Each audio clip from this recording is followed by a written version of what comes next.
At the end of the episode where we walked from West Drayton to Uxbridge Vine Street, I mentioned that there was a fourth old station in Uxbridge. It's that behind me, Uxbridge High Street Station. Hello, welcome back to London's Lost Railways. The sun is out. Perfect day for walking through a nature reserve, which is what I'm about to do, walking this old abandoned line, starting here at the High Street. Uxbridge High Street was opened by the Great Western Railway in 1907. It was never intended to be a terminus station though. In episode 6 we discovered the old line that ran up from West Drayton to Uxbridge Vine Street, and there was a plan to connect the two lines up, with a new section of line and a new station in the west of Uxbridge, but this never happened.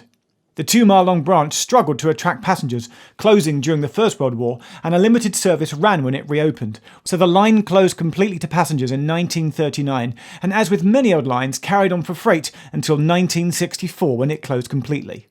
So if you go for a walk along the line today, what is left to see? The site of High Street Station itself has been completely built over. 106 Oxford Road, as it's now called, is a building for Buckinghamshire New University, but you can follow the path of the line by walking up Brayborn Close. With Freyds River on your right, you soon get to a point where the public footpath will want you to keep to the riverside, but to stay true to the railway alignment, then keep on walking down the residential road, at the end of which you find the entrance to Alderglade Nature Reserve, and this is where it becomes a delightful place for a lost railway walk. So admittedly there's no intermediate stations on this branch, it just connects up in between, I think, Denham and West Ruislip stations, a little triangle of railway tracks, which is now a concrete aggregates firm. So we're heading to a place where they make cement apparently, which sounds exciting, but I'm hoping along the way we'll see a few things, maybe some railway paraphernalia. There's definitely a river to cross, which is going to mean a bridge or a tunnel or maybe a viaduct. We'll find out. Follow the path, keep heading north, and it doesn't take long until you stumble across something. Just come down those steps. It looks like there might be a bridge here. So far I've seen no bits of old railway infrastructure, although a footpath there, is that made of sleepers?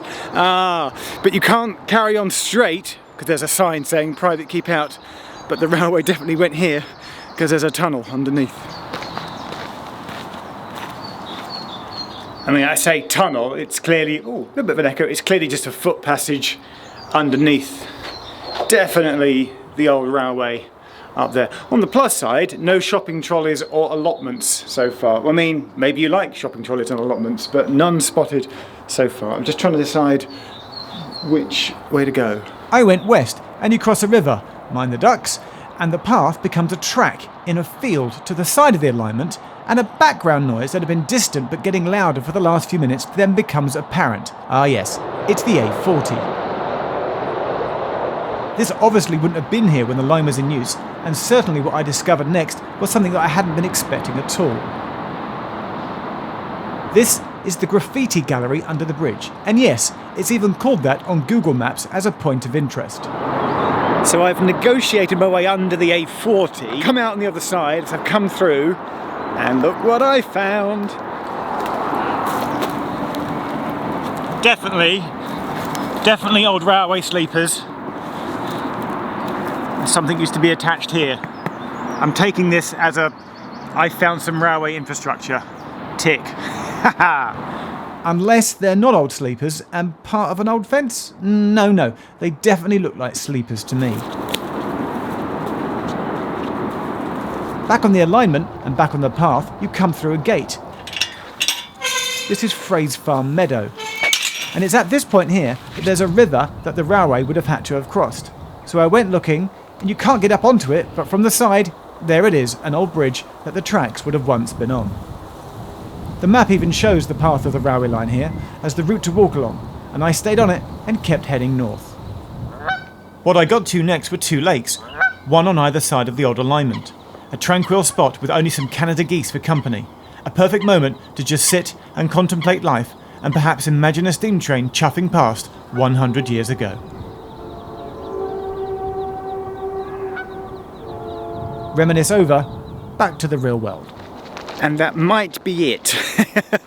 Footbridge under, old sleepers, bridge, and an impressive lake. The trail has now turned into a track. There appears to be some kind of sports club over there, and I think we're coming up to the point where we have the triangular junction and the concrete mix.